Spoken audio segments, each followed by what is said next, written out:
قال ربي يعلم القول في السماء والأرض وهو السميع العليم. العالمين والصلاة والسلام على محمد وعلى آله وأصحابه أجمعين. أما بعد يعني عموما يعني چیزی دیروز یعنی مسئله چی یعنی دیروز یعنی روز چهارشنبه همین شیخ مثلا شیخنا العلامه نام ابو اسامه عبدالله بخاری یعنی ما بودیم هم جنده یعنی چی دو درباره محاضره درباره مثلا چی گفت یعنی درباره یعنی حقوق چی گفت یعنی درباره حقوق گفت یعنی درباره حقوق الاخوه گفت یعنی ها برادرم ببین ها درباره چی گفت یعنی من درباره حقوق درباره چی گفت یعنی حقوق مثلا واجبات مثلا چی گفت یعنی درباره حقوق واجبات چی گفت برادری گفت همین شیخ با همین دیروز هم مثلا همین واخری آمده با چی کرده گفت که تاکید کرده گفت که همین چیزا باید که چیکار کنیم گفت یعنی تحقیق و تاکید کردن همین چیزا یعنی چی قدری که مثلا چی قدری که درباره این چیز سخن گویم مثلا چی میشه یعنی کم میشه یعنی ها همین اند شیخ گفت که یعنی درباره من اخوه چی گفت یعنی همین چیه قریب 7 مثلا چی ذکر کرد یعنی حقوق ذکر کرد یعنی 7 مثلا چی ذکر کرد یعنی مثلا به واجبات مثلا چیه برادری ذکر کرد برادری و واجبات چی ذکر کرد یعنی برادری با واجبات برادری و حقوقایی که مثلا چی برادرها به چی میشه یعنی واجب میشه همین چیزا چی ذکر کرد یعنی همین به یعنی باز همین چیزا ما چی گفت یعنی شیخ یعنی شب روز میشنویم همین چیزا ها شب روز هم مسئله چی میشنویم یعنی میشنویم برادری الاخوه فی الله انما المؤمنون اخوه مثلا انما المؤمنون بعضهم اولیاء بعض انما المؤمنون والمؤمنات بعضهم اولیاء بعض همین آیاتای شب روز میشنویم چه کم لیکن تطبیق همین چیز ها تصدیق چیز همین چیز یعنی چی حقیقتا یعنی ضعیف هم خیلی یعنی همین چی هم به شیخ چی کرده یعنی همین چیز به اهتمام داد پیش از همین مسئله چی گفت شیخ تمهید معنای تمهید فهمیدید تمهید یعنی چی وای یعنی مدخل یعنی چی به هم معنای چی به محاضره به ها مدخل چی بشود یعنی محاضره بشود یعنی تمهید از چی عبارت بود از چیز مهم از چیز چی یعنی از چیز مهم از چیز چی عبارت بود یعنی چیزی که گفت ها یعنی افسوس صد افسوس که بعضی چیا برادرها چنده یعنی غفلت اندن اما اهل اعداد دشمنای دین دشمنای خاصتا اهل سنت و الجماعه با چی مشغولن حاضر تخطیط ها تخطیط شیخ چی گفت یعنی ما يخطط گفت اعداء الدين واعداء السنه على ماذا على اهل السنه وعلى اهل الجماعه يعني ما يحيقه اعداء السنه واعداء الدين لاهل السنه وعلى اهل الجماعه گفت یعنی همین چیز به مثلا یعنی چه دشمنای دین خاصتا دشمنای اهل سنت و الجماعه اهل سنت به چی تیار میکنن یعنی دویم چیندن تخطیط معنای تخطیط یعنی چی دویم ضد وایو چی پلان میکشن فهمیدید معنای تخطیط نقشه کشیدن یعنی دویم مثلا چی ضد وایو یک چی مؤامره یک فتنه یک مثلا نقشه یک مثلا چی دویم یک چیز ها یک چیزی چی یک چیز نو ها یعنی یک چیز های مثلا این چیز ها حاضر نه این چیز غریب نه این چیز چی غریب نه یعنی این چیز غریب نه یعنی این چیز بود پیش ها لیکن امروز ها بسیار اهل سنت چی از این چیز بیخبر از این چیز چی بیخبر ها میشنود که حقیقتا اند میگابرو فقط اند میشنود مثلا چی اهل باطل مثلا این کار کرده است مثلا اهل باطل کار کرد شیخ چی گفت یعنی تو چی کار کردی تو سوال تو چی کار کردی ها تو چیکار کردی یعنی سوال هر کس خودش به سوال میتونه تو چیکار کردی تو از اهل سنت میخواد یعنی از اتباع مثلا چی یعنی نعم از امت محمد صلی الله علیه و آله اتباع خلفای راشدین صحابه از اتباع امهات المؤمنین تو چیکار کردی چی تیار کردی چی تقدیم کردی برای دینت برای سنت رسول صلی الله علیه و آله و سلم چی تیار کردی تو علمین چیز یعنی علمین چیز مثلا حقیقتا چی چیزی حقیقتا یعنی چی میبیارد شیخ چیزی علم آورین درد میوارگی چیزی که همینه که مثلا اهل سنت مثلا چی خوب مثلا یعنی این درباره مثلا چی اهل اسلام مثلا دیگه خواص اهل سنت طلاب اهل سنت و الجماعه چی خوب ها یعنی میبیند که برننده چی خیل دشمنای اهل سنت نوبه چی فتنه کارساز مثلا. تو باید که مثلا هر کس مثلا چیکار کند، یعنی سوال پیدا کند. هر روز این سوال باید که خودت بته، هر روز این سوال خودت بته من چی تقدیم کردم برای این دین، برای این منهج، برای این عقیده چی تقدیم کردم. اهل باطل برای باطلش، برای مبارزه سنت، برای نفت کردن این سنت همین قدر حاضر چه مبارزه برساز. تو اگر هم سنت حق دونست الحمدلله، تو چی تقدیم کردی برای سنت؟ چیکار کردی تو؟ ها؟ چی تقدیم کردی؟ چی تیار کردی؟ اعداد چی کردی؟ و علیکم السلام و رحمت الله و برکاته. الان سوال باید که هر کس خودش به چه سوالتی هست. ها؟ همین چیز مثلا ها؟ اگر که انسان که مثلا یک چیز نمی‌داند باید که چیکار کنه؟ یعنی به طلب علم مشغول شود. ها؟ یعنی تعلیم دینش مثلا چی قدر که مثلا چی باید که مثلا نه اگر یک سال میخونده باشه، یک سال نه، یک سال 10 ساعت بخون طلب علم کن. الحمدلله اینجا اندازه خاصتن گجونده، یعنی مدینه جای طلب علم جایی که نباشه، یعنی باید که نه چیکار کردن، یعنی برای اون کار چی شد، یعنی اهل باطل مثلا چیکار میکند، یعنی جنگ حقیقی مثلا چه عقیده، یعنی ابن القیم رحمه الله وابل صیبان میگوید که دل هست که سه به تقسیم میشد، دل سه خیل میشد، یعنی دل همین قلب هست که دل سه خیل میشد. دلی که یگان ایمان ندارد، خالی از ایمان، خالی از اسلام، یعنی معناش دیگه مناکت خانه شیطان وای تمام وای چیز دیگه، یعنی وای یگان چیز نیست وینده. دویم دلی که ها چی از پر از ایمان. سیمش که ایمان چی دارد، یعنی هم ایمان دارد و هم چی دارد هر خیلی گناه‌های و هر خیلی شبهه‌ای چی دارد. انواع دل چی میشد، یعنی جنگ. یعنی همین به خاطر یعنی پیش از این، یعنی وقتی که شیخ تمهید کرد درباره چی گفت، یعنی درباره اخوه، درباره برادری، اند با درباره مسئله میبینیم برادری، اند درباره چی برادری، اند درباره برادری شد می نشد 7 حقوق ذکر کرد شیخ حفظه الله، مسئله چی به حقوق و واجبات برادری به. یعنی گفت که شیخ حفظه الله گفت که همین قدر آیات ها حدیث ها اومدگی، همین قدر اقوال مثلا ترغیب اومدگی، میبینه میگوت ها بین دو نفر هر دوش از اهل سنت، یعنی و این هر دوش از اهل سنت، یعنی هر دوش الحمدلله اتباع قرآن سنت منهج علما، هر دوش یک علمای گوش میکنن، یک علمای، یعنی هر دوش مثلا از علمای اهل سنت گوش میکنن، لیکن بینش چی وای مناطحه و بینش چی وای، یعنی مثل چی بکرد، یعنی اگر میگم که یعنی ملتقی یابد شنمه یابد و یابد ملتقی نمیابد، کشتن به تیار برادرش برای چی؟ و تو به این کار دشمنا با دست شده. کیفایه همین قدر که مثلا این تخطیط و نقشه و پلانایی که ضد اهل سنت بسازن، کیفایه توی هم برای اینا دست میشه، یعنی همین قدر سنت به طعنه، اهل سنت به طعنه، اینا ما داخل اهل سنت میبیاد اینا چی میشه، یعنی یک مشت ضد برادری خودش مثلا چی میکنه، یعنی دشمنی و مناطحه و یعنی گفتیم که چیزا تحاسد و تدابر و تهاجر و تقاطع، ها یک دیگر بینا سلام نکردن، معامله نکردن، یک دیگر به مثلا رو گردوندن، سلام علیک نیست، یعنی دل پر از بغض. برای چی؟ برای اینکه برادر، یعنی نفست با آخر نفست اینقدر مثلا پی نفس شدی تو. برای همین اینجا چی میکنیم، یعنی باید که فهمیم که همینجا چی میشد، یعنی دل گفتیم ابن القیم رحمه الله سه خیل میشد. دلی که چی میشد، یعنی باید خراب باید دل چی هست، یعنی خراب، ها دل خراب. و علیکم السلام و رحمت الله و برکاته. دل خراب پر از چی و شیطان. برای همین بعضی اهل باطل میبینیم، بعضی اهل ضلال میبینیم، ها چی میگن، یعنی بیناشون یعنی چی میگن، یعنی اهل وایها، یعنی هر خیل بیناشون خلاف نه، بین چی وایها مثلا چی هست، یعنی این چیز یعنی ما به چی نمیکند، یعنی ها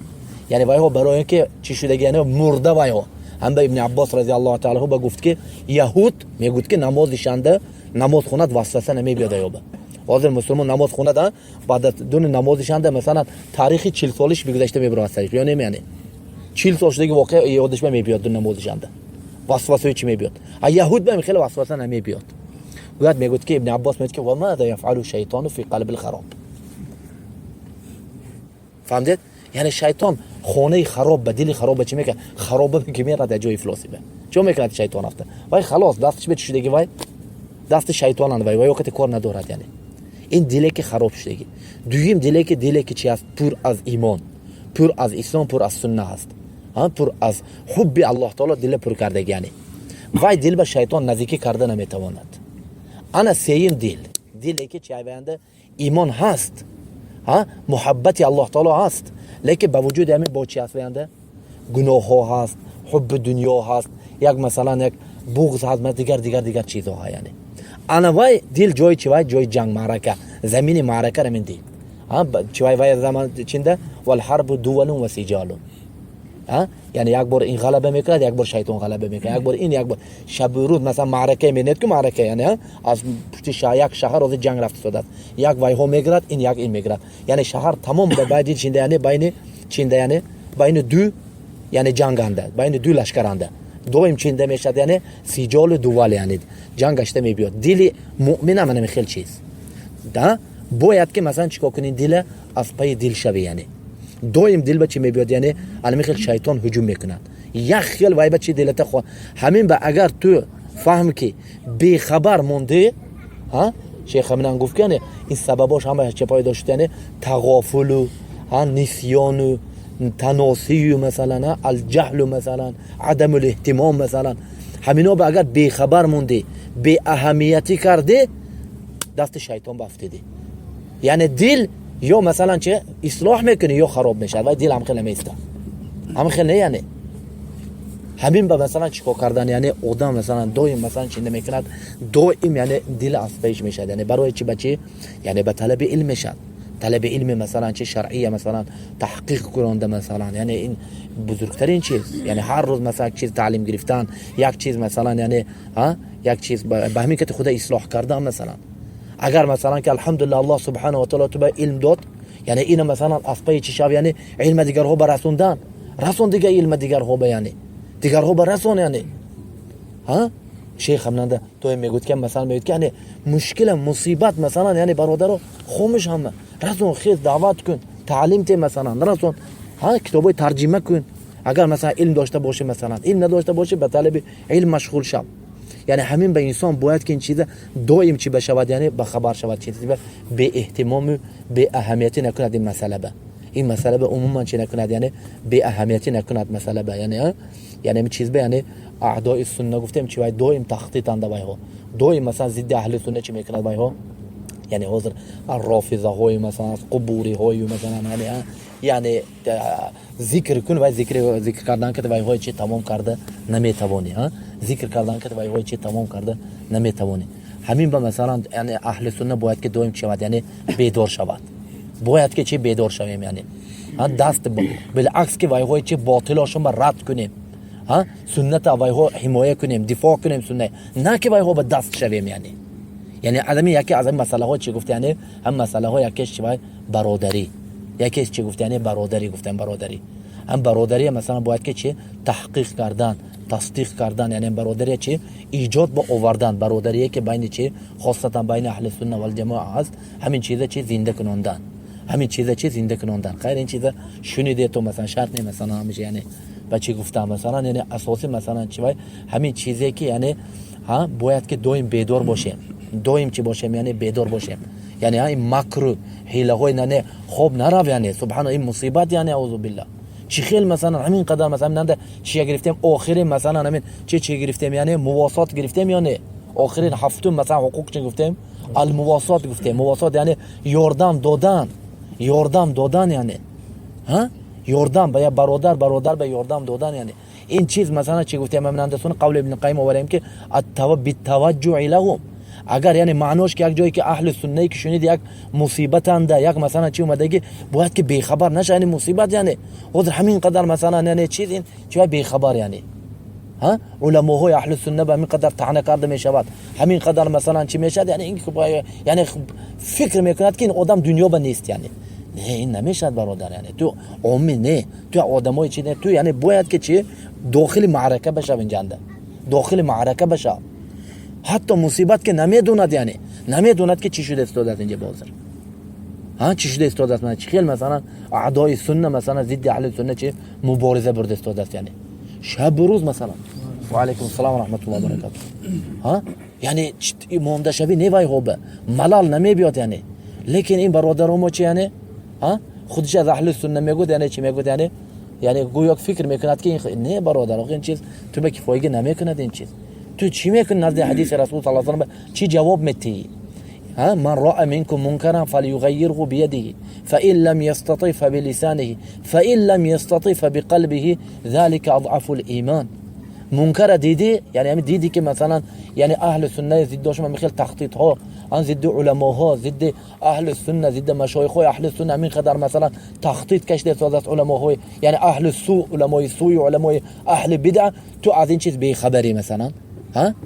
یعنی این چیز گجا میشد منکر این یا نه منکر نه اینا باید که به دستت این کار کن نتونستی به زبانت این کار کن اقلش دلش اند نیست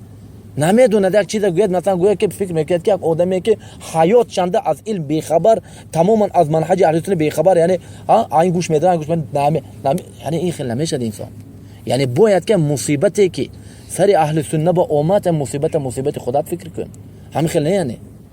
همین چیز مثلا باید که مثلا یعنی همین چیزایی که مثلا امروز اهل سنت مثلا مصیبتاشون مثلا همین علما اندشید که چیز یعنی ها از طرفای اعدای اهل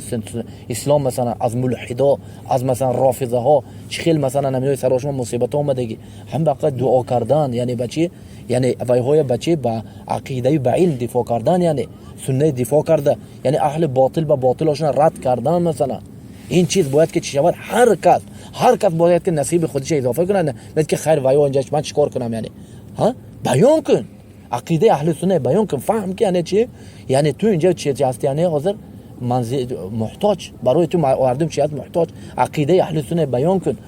عقیده اهل باطل چی بیان کن اون نجنده یعنی ها مثل این روز یعنی رافضه های حمله هاش ببینید یعنی حمله هاش ببینید شب روز یعنی با قنوات های فضایی مثلا رادیوی کتاب های یعنی چیز یعنی افکار های یعنی ارهابی یعنی ها حقیقی هم چیزای نشر میکنند لیکن اهل سنت از این چیز چی خوب یعنی صحابه های رسول صلی الله علیه و سلم لعنت میکنند ها صحابه های معلم علما های مونت مثلا علما چی یعنی صحابه های رسول صلی الله علیه و سلم علانیتا یعنی چی دشنام لعنت کرده میشوند تو چیکار کردی برای این چیزا یعنی ها چیکار کردی حیات صحابه های تعلیم گرفتی میدونی فضایل های صحابه های یعنی میدونی نام ابوبکر و عمر کیا نام اینا کی بودن اینا یعنی مصیبت همین جنده که بیای سن طالب علم گویی که یعنی نام ابوبکر چه گوید بگویی میگه که من نمیدونم میگه یعنی چی خیل میشدین یعنی ها یعنی هم مثلا اهل سنت باید که چی بیدار شوند اهل سنت این چیزا به چی کنن یعنی به نظری ثاقب به نظری یعنی بعید نگاه کردن در کار این چیز یعنی این چیزا باید که هر کس چی باید که چی یعنی وظیفه یعنی واجب خود یعنی گیره یعنی نه این چیز مثلا نمیخیل یعنی سستی کردن به اهمیتی نه هم به هر کس گناهگار میشه این چیز به هم خیلی یعنی هم باید که چی شود یعنی این چیزا به اهتمام دادن یعنی خاصتا مسئله باب هم مسئله میگم که مسئله چی برادری هم بشه یعنی بین برادری باید که چیز هم به یکی از چیزهایی که ضرور شیخ اشاره کرد ها چی به اشاره کرد یعنی درباره رحمه میگفت یا درباره ظلم گفت زد همین انده گفت که چی گفت شیخ یعنی مسئله ای که یعنی معاتب نشو برادرت به هر خطایی که دیدی برادرت به وای بر رد کرده برای وای اگر هجر کنی وای مثلا لعنت کنی کی تو به میموند یعنی اینم یک مصیبت یعنی ها اینم یک چی شد یعنی یک مصیبت شد اینم یک مصیبت که یعنی چی میشه یعنی یک برادرت مثلا حق تو به مثلا چه خطا کرد تو یک خطا کرد ها یعنی توی دید سلام نکرد یا مثلا مولد به ضرر کرد یا مثلا یک سخنی بد گفت مثلا ها همین میگری تو چیکار میکنی سونی وای معاتبه کرد وای تمام چه یعنی وای به دیگه سلام نمیتید معامله نمیکند اگر نگاش مثلا روش میگردوند تدابر تباغض همه چیزای چه وزید وای برادرش جمع میکند مثلا این چیز ظلم علمی چیز عینی چی میشد یعنی عین ظلم گفتم نمیگم کنی رحمت شد یعنی اینجا همین انده شیخ چه گفت اگر گفت یعنی خطاگی یک برادرت نام از صف میبروردی باشه حتی خودت میبراری نفس خودت به نگاه کن چی قدر خطاگی ها داری همین خیلی یعنی چی قدر خطاگی ها داری همین چیز مهم جدا حقیقتا یعنی همین چیز یعنی نیست بین موهبه حقیقتا بگم همین چیز خیلی ضعیف یعنی ضعیف ترین ضعیفش یعنی مسئله چی یعنی هر کس مثلا چی میگه وای خودم بد با من بد معامله کرد من به نگاه نکرد من به سلام نداد با من تبسم نکرد یا کذا برای چی تو وای حکم میکنی. همین شیخ چی گفت؟ یعنی لا تنظر الى اخیک کیف یعاملک، انظر الى ما اوجب الله علیک کیف تعامله. تو نگاه کن که الله تو به چی امر کرد، چی خیل باید تو باید که معامله کنی. الله دن نگفت که چی وای تو حکم کن، وای آدم خوبی آدم وای به ننگر، خودت بنگر که من حقم برادر اجرا کرده سادم یا نه. الله سبحانه و تعالی به تو گفت که حتی حق تو به ظلم کند که وای بخش گفت. هم خیلی نگفت، یعنی بخش گفت. خلاص حقت به بدی کرد، خلاص عیادت برار. وقتی که مصطح ابن اثاثه رضی الله تعالی عنه، یعنی بدری مهاجر قرشی ابن خالته که ابو بکر صدیق رضی الله تعالی عنه، یعنی بچه خاله که ابو بکر، یعنی قصه افک شد منافقا که در واقع که ام المؤمنین صدیقه نام عایشه رضی الله تعالی عنها وقتی که سخنهای یعنی گفت، یعنی مصطح رضی الله تعالی عنه فتنه به افتاد. همراهی ویا چه ویا سخنهای هم بده تلفظ کرد به زبانش. یعنی چه خیل میشد یعنی این، یعنی ابو بکر قول درباره دختری ابو بکر رفت استاد سال اینجا. یعنی مستخای منافقا اینا فهمو، لیکن مستح تو قرشی مهاجر بدری بچه خاله صدیق و ابو بکر بابای نفقه یاردم میداد. چه خیل میشد این چیز، یعنی ابو بکر چه تحمل میکنه. بعد از که براءت ام المؤمنین آمد، ام المؤمنین الله تعالی بیگناهیش از هفتم آسمان بیان کنانید، ابو بکر خلاص گفت مستح من دیگه قسم خورد، گفت که والله لا انفق علیه، گفت دیگه نفقه نمیتیم تو. همین قدر میشد گفت یعنی آدم غریب. الله تعالی همین کار این کار کرد، یعنی صدیق حق دارد یا نه، یعنی لیکن الله تعالی چیکار کرد؟ یعنی این کار کرد به صدیق همین کار. گفت که ولا یأتی لأولی الفضل والسعة منکم، یعنی گفت این چه نمیشد، گفت یعنی گفت که نفقه کنید، گفتم که ها به مهاجرای چی داد. سن آخرش چه گفت؟ گفت الا تحبون ان یغفر الله لكم وان وعفو عنهم